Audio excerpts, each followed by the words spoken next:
Welcome to Books for Success. Today, we're delving into the wisdom within 0 to 1 by Peter Thiel with Blake Masters. 0 to 1, 2014, offers advice to startup founders. It shows how to establish a monopoly by creating proprietary technology, a strong brand, scalable products, and by using network effects. Who's it for? Current and potential startup founders. Anyone interested in why certain startups succeed and others fail. Investors.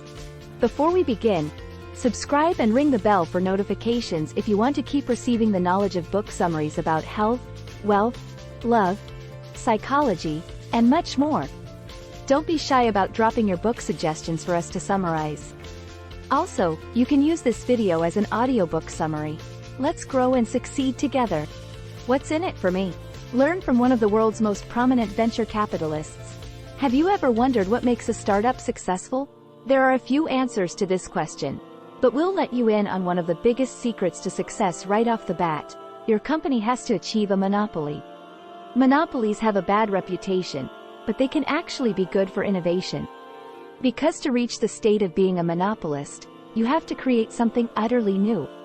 Something that can't be copied. You have to go from 0 to 1. This is the core of Peter Thiel's philosophy. As you might know, Thiel is one of the world's foremost venture capitalists. He co-founded PayPal and was the first outsider to invest in Facebook. In this summary, we'll break down the key messages of his book 0 to 1, which is based on the notes for a course Thiel himself taught at Stanford University. In the first 3 chapters, you'll learn 3 things you should stop doing. Then, over the course of the following 5 chapters, we'll show you 5 things you should do if you wish to be a successful monopolist. But first, let's start at the mysterious place where every founder should spend some time. It's called the future. Stop imitating, and start thinking outside established conventions.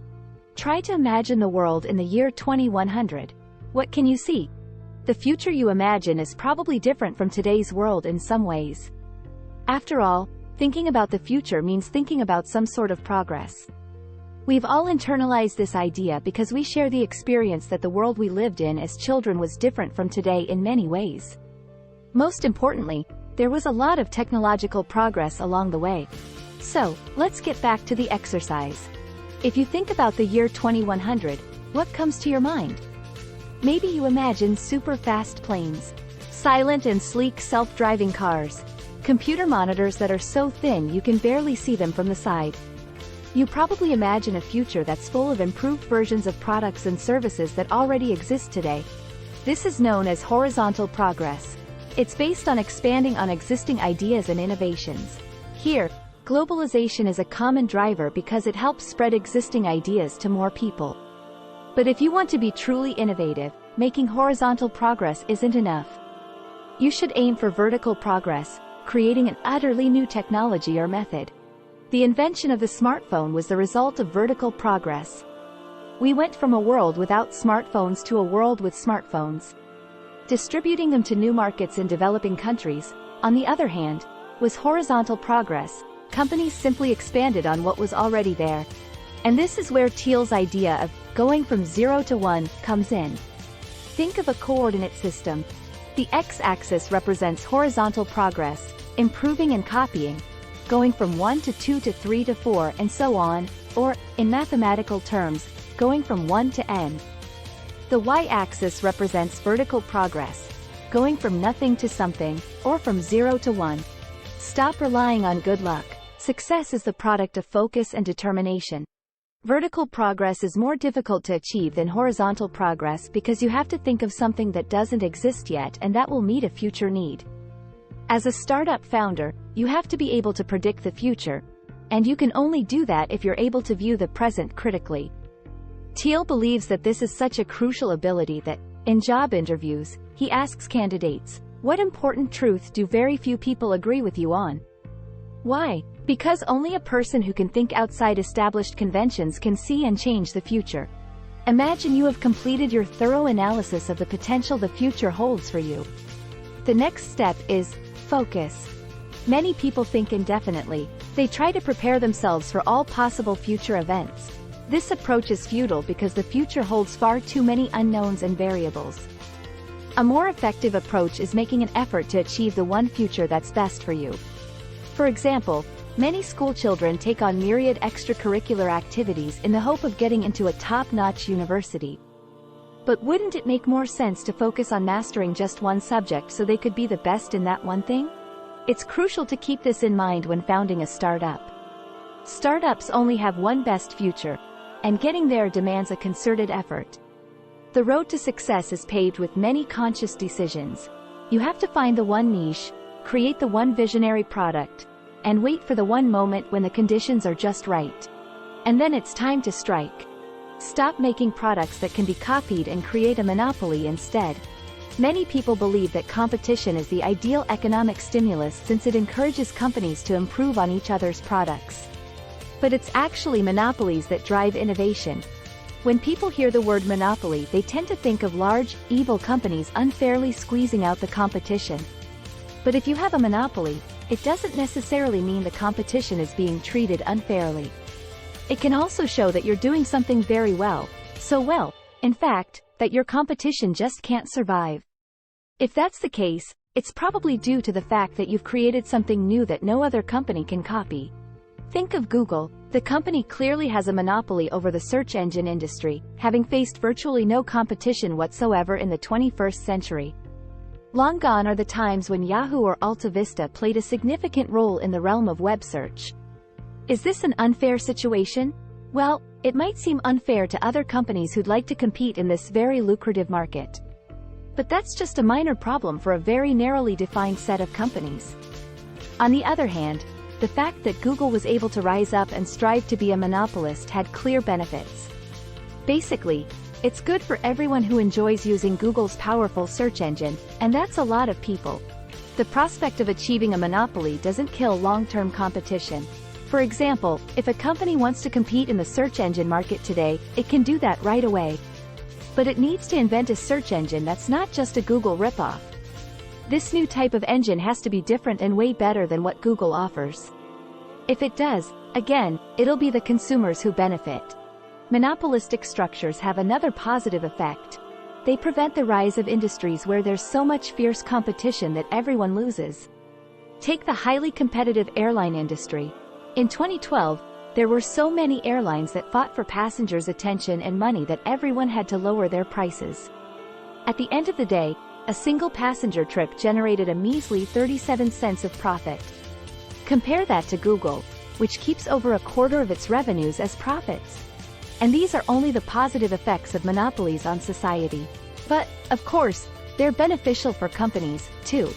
First, monopolists have a technological advantage. Their proprietary technology works much better than anyone else's, usually at least 10 times better. Google's search algorithms, for example, are much faster and have better predictive power than anyone else's, which makes it very difficult for a competitor to replace them. Second, monopolists enjoy network effects. The more people who use their product, the more useful it is. Consider Facebook. It wouldn't be very useful if none of your friends and family were signed up. What makes it valuable to you is the fact that many of the people in your network can be found there. This means that newcomers face an uphill battle when trying to lure customers away from monopolies with broad customer bases. Third, monopolies benefit from economies of scale. Cost savings gained by producing something on a large scale instead of a small one. Say you own a bakery and have fixed costs like rent, heating, and electricity, totaling $1,000. In this bakery, you can produce between 1 and 10,000 buns a month, while the fixed costs remain the same. The more buns you sell, the more you can spread out those fixed costs, meaning that the effective cost incurred per bun is less. Your products can be cheaper.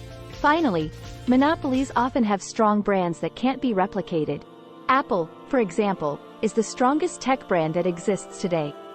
While many other companies have tried to emulate its sleekly designed products and stores, they just haven't seen the same level of success because they haven't managed to build as much buzz around their brand as Apple has. So, if you would like to analyze a business trying to find out if they have a chance to become a monopoly, look at these 4 criteria: technological advantage, network effects, economies of scale, and strong brands. Here's what you need to succeed. That was a lot of theory. Now, let's take a deep breath and put the theory to work. In the next 5 chapters, we'll give you 5 pieces of advice on how to turn your startup into a successful monopoly. You need a vision, a secret, persistence, a strong culture, and an outstanding sales strategy. You need a vision. What do you think makes a typical startup founder? Sure, many founders are adventurous, they're passionate, but there's something else. What we're looking for here is the special ingredient, the secret sauce. In fact, founders, especially those of successful companies, are, well, a bit strange. Consider PayPal's founding team. Almost every member was a bit of an oddball. In fact, as teenagers, 4 of them even had the unusual hobby of building bombs. You need originality in your founding team. That's important because founders do far more than just starting a company and hiring people. They provide a vision. But a vision is something that you can't just come up with by following a step-by-step guide from a business handbook. It has to be connected to unique personalities who bring their unique ideas to life. Think about Apple. In its early days in the 1970s, Apple used to be a small, playful and highly innovative company. But as its products gained popularity, people at Apple felt the need to hire more managers. At some point in 1985, Apple kicked out its ingenious founder Steve Jobs. What was left was a company that had refined management strategies, but it lacked a soul. In 1997, when Apple was just a few months away from bankruptcy, Steve Jobs returned. Driven by his vision of personal computing, he made a couple of radical decisions. In 2001, he introduced the iPod, which analysts brushed off as nothing but a cool gadget for Mac users. Today we know that the iPod was immensely successful. And so are the iPhone and the iPad. By 2010, Apple offered a family of post-PC devices, distinguished by their sleek looks and exclusive features. Jobs had made Apple the most valuable company in the world by following a carefully thought-out plan based on his vision. As this success story shows, even a strong company, if it wants to perform at the highest level, needs the originality and vision of its founder. You need a secret. Let's be honest. If you search for ways to make vertical progress, it's easy to be discouraged. We live in a high-tech world that's already filled with so many life-changing inventions. Sometimes it feels like there aren't any new ideas to be had. But that's not true. In fact, the world still has plenty of secrets. Things that are important but which most people don't know about. Or, if they knew about them, they wouldn't be interested in them. Sure, that makes them hard to discover because you're on your own and you have to defeat a lot of skepticism. But it's not impossible. For tech companies, the best secret is to have better technology than their competitors, because it can make their position as market leaders unassailable. You need to find and chase these kinds of secrets. Otherwise, you'll just be another provider of horizontal progress, offering conventional products in a competitive market. Here's an example. In the 1990s, Hewlett-Packard had great technology. The company used it to bring out one innovative product after the other. An affordable color printer, for example, and an all-in-one printer, copier and fax machine. A truly wild idea at the time. But at the end of the 1990s, a conflict arose within the company's board. One group, led by the engineer Tom Perkins, believed that the board should double down its efforts on the development of new technologies. But at the end of the day, Perkins's rival, Chairwoman Patricia Dunn, had her say. Dunn argued that technical questions were outside the board's scope of responsibility. So HP stopped chasing secrets and inventing groundbreaking products in the 2000s. Consequently, it lost half its market value. You need persistence. PayPal was founded in 1998 by Max Levchin, Luke Nosek, and the author, Peter Thiel. In the early days, it didn't make any profits. In fact, when Thiel calculated the value of the company in 2001, he found that most of it came from profits that didn't even exist yet. Profits that were expected to come in more than 10 years. And, as we know now, the company did make a lot of profit later. The key message here is that it can take years for a startup to become profitable. But even if the company doesn't initially make profits, it can still have value, because value is determined by the profits it will make over its entire lifespan. If you founded a startup, you can't expect to be top dog in your business from the get-go. You need to be prepared to stick around for the long run. And that's why it makes sense to start small and then expand little by little. First, understand that you don't need to be the very best in every business, just your business.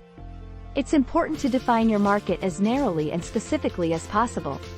That'll make it easier for you to become its dominant player. After you've obtained a monopoly in this niche, you can move on to the next, broader market. Think of Amazon. From the very beginning, its founder Jeff Bezos had the ultimate goal of becoming the world's greatest online retailer. But he started much more narrowly, selling nothing but books. Only after Amazon conquered the book market did it expand to other categories like CDs and videos, and from there to other products. Contrary to what many think, Amazon's success hardly happened overnight. You need a strong culture. When you start out on the long road of building up a business, the first days are crucial.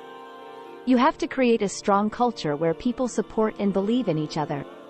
For example, at PayPal, the team was so close that many of them even went on to start new companies together. Now, typically, startups are so small that every single person on the team plays an important role. That's why before making an investment in a company, it's helpful to not only analyze the skills and vision of the people involved but also their personal connections. Thiel has seen firsthand what weak personal ties can do to a team. Before co-founding PayPal with Luke Nosek, the author had invested in a company that Nosek had started with someone he barely knew. Eventually, their personal differences took the whole venture down, along with the author's investment. So, think twice about the people you're starting your company with. And make sure that the different interests of the various company owners are balanced. Typically, the founders wish to develop their products somewhat patiently, whereas the board of directors wants to bring in profits as soon as possible. While these interests aren't necessarily mutually exclusive, they can sometimes cause conflict. It's crucial to define a way of resolving such conflicts early on. Of course, the need to create a strong culture doesn't stop at the C-level. Everyone in the company works more effectively when there's mutual understanding and trust. But remember, company culture doesn't consist merely in the perks you offer to your employees, like a pool table and a soda machine. It's all about creating strong relationships. And that takes time and effort. You need an outstanding sales strategy. Innovative products are worthless unless they're sold. Still, many founders are enthusiastic about technology. That's a good thing, but it has a downside. Tech enthusiasts would often prefer to work on product innovation all the time, and they don't want to spend their time on sales. But they should. So, what does it take to improve your sales? First, to sell your product effectively, you need good distribution. This not only includes your sales channels but also the effort and organization it takes to sell your products. To leverage your distribution, you always need to consider the potential of each client before deciding how much effort you're willing to put into making the sale. For example, the author co-founded the data analytics company Palantir, where a single closed sale brings in several $1 million. Here, the CEO has to do the selling personally, because clients spending such sums expect personal involvement from the seller's executives. In another business where single sales deals only bring in a few $100,000 apiece, it wouldn't be an efficient use of time for the highly paid CEO. However, the CEO would still need a solid sales team to represent the company. Another way to enhance your distribution is to use sales strategies. To be clear, this isn't about using blunt manipulation techniques. They probably wouldn't work, anyway. What we'd like you to do is think about selling more in terms of how you can build strong relationships with your clients. And how you can reach your customers. For example, some products require viral marketing, where users generate more users through word-of-mouth effects, while others can be best sold using traditional advertising. But before you pour all of your budget into a specific marketing initiative, start small. Try different approaches with a pool of reference customers. If an approach is proven to work, you can easily expand it to larger customer groups. Before you start, read this checklist. Here's a story from Silicon Valley. Between 2005 and 2009, an investment bubble was at its height. The underlying industry was clean technology, or clean tech, products and services that promote things like the sustainable use of natural resources and the use of renewable energy sources. Sounds like a great opportunity, right? Well, thousands of companies started in this industry, financed by over $50 billion in investments. But since then, many companies have gone under. It goes without saying that they took their investors' money with them. So why did they fail? Because their executives were starry-eyed. They simply didn't analyze the market opportunity well enough. Here are a few examples. Clean tech companies didn't understand that to prevail over established energy companies, they needed technology 10 times better. Not just slightly better. Some clean tech companies believed the industry was on the cusp of a period of rapid, exponential advances in, for example, solar panel technology, and that this would allow them to flourish. But clean technology has advanced slowly and linearly. Clean tech companies were part of the trillion-dollar energy industry, which meant dog-eat-dog competition for even small shares of the market. A smaller market where you have a good chance of building a monopoly fast is a much better bet. Clean tech companies were often run by non-technical executives who had no idea how to build great products. Many clean tech companies, like electric vehicle startup Better Place, believed their technology was so good that they didn't need proper distribution channels. After spending $800 million of investors' money and selling just 1,000 cars, it ended up filing for bankruptcy. Many solar technology companies were surprised when Chinese companies began churning out similar products at a much lower cost. This should have been foreseeable from the outset. If you want to found a startup, you have to avoid mistakes like these. Here are 7 questions to ensure you're set for success. The engineering question: can you create a true technological breakthrough? The timing question: is this the right time to start your business? The monopoly question: will you start off with a large share of a small market? The people question: can your team pursue this opportunity? The distribution question: how will you deliver your product to customers? The durability question: can you still defend your market position in 10 or 20 years? The secret question: do you see a unique opportunity others have missed? Final summary. If you want to become a successful entrepreneur, one strategy you can pursue is trying to build a business that obtains a monopoly. To do that, first, you have to form a vision. Your goal is to go from 0 to 1, meaning that you create a whole new category instead of just mimicking what everybody else does. When you've found an unusual idea to base your startup on, don't go too broad too quickly. Find a small niche where you can do something way better than any of your competitors. Once you've established a monopoly there, you can expand to other markets later. But remember, you have to be ready to challenge established conventions.